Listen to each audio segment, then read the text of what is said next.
మనం నేర్చుకున్నాం. బాధ్యత సంఘానికి చాలా అవసరం. బాధ్యత లేకపోతే సంఘం నిలబడదు. ఎవడెటు పోతే అటు పోతాడు. నా ఇష్టం వచ్చినప్పుడు వస్తాడు, నా ఇష్టం ఉన్నప్పుడు పోతాడు. అది కాదు. బాధ్యత ఉన్నాడు టైంకి వస్తాడు. ఏమీ లేదు, ఏమీ ఉంది, అదే కదా. ఇంట్లో ఏం జరుగుతుంది పట్టించుకోలేదనుకో, ఆ రోజు గ్రోసరీస్ కానీ ఇంట్లో కావాల్సిన ఏమి తేలేదనుకో, బాధ్యత లేదా నీకు అంటాం. ఇప్పుడు దేవుడు సంఘంతో కూడా అదే మాట్లాడుతున్నాడు.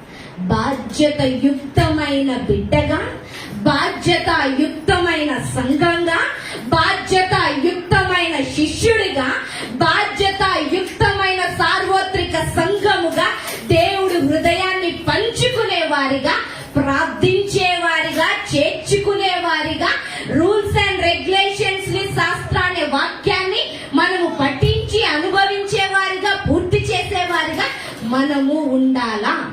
అట్లా దేవుడు మనం నడిపి